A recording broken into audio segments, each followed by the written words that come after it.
কিরে তুই এখানে? ফোন করছি, ফোন ধরছিস না।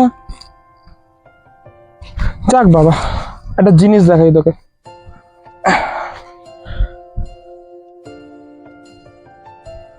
এই দেখ, পুরো তোর মতো বিয়ে করে বাসন মাজছে। কিরে দেখ, কিছু বলছিস না কেন?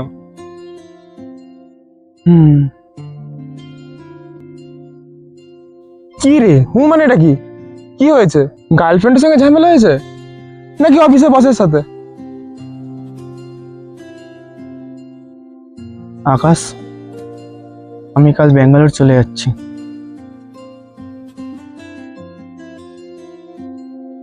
কাল জবটা জয়েন করতে হবে। ও, সেই ব্যাঙ্গালোরের কাজটাই জয়েন করছিস? যাক বাবা, বাঁচা গেল। শহর থেকে একটা বুদ্ধিমান বোকা তো কমবে। তুই চলে গেলে তোকে আর তোর বাড়িতে লিফট দিতে যেতে হবে না, আমার বাইকের তেলের খরচাটা বাঁচবে। তোর ফালতু জোকসগুলোর কথা খুব মনে পড়বে না? অ্যাটলিস্ট এত তো জানবো যে এত সিরিয়াসের মধ্যেও এখন ফালতু জোকস দিতে পারে।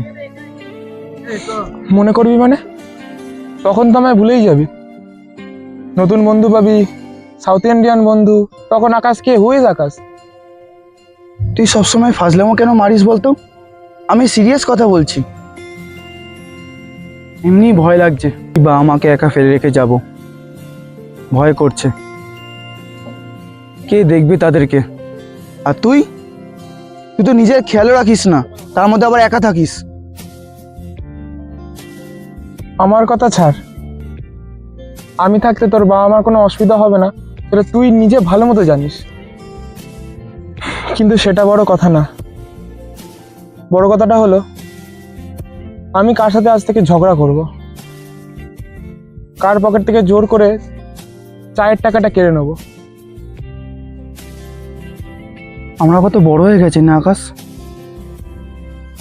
সেই সময়ের কথা তোর মনে আছে? সেই সময় আমরা স্কুল পালিয়ে গঙ্গাঘাটে বসে আড্ডা মারতাম। এখন আর সেই দিনগুলো নেই রে আকাশ। ফ্যামিলির জন্য এখন দৌড়াতে হবে। জানি, কিন্তু এত দৌড়াতে দৌড়াতে আমাদের এই আড্ডাগুলো যাতে ভুলে না যাস। আর হ্যাঁ, মনে রাখিস,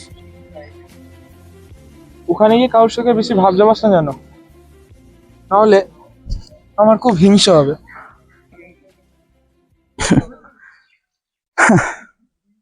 তুই আমার একমাত্র বন্ধু ছিলিস, আছিস, আর সারা জীবন থাকবি। ব্যাঙ্গালোর চলে গেলে তোর কথা খুব মনে পড়বে। তোকে ভিডিও কল করবো রোজ আমি, তোর ফালতু জোক শোনার জন্য।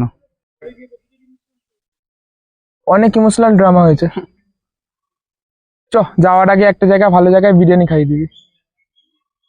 অনেক তো টাকা পাবি, এখন থেকে খরচা শুরু কর। তুই আর শুধরাবি না বল? চ।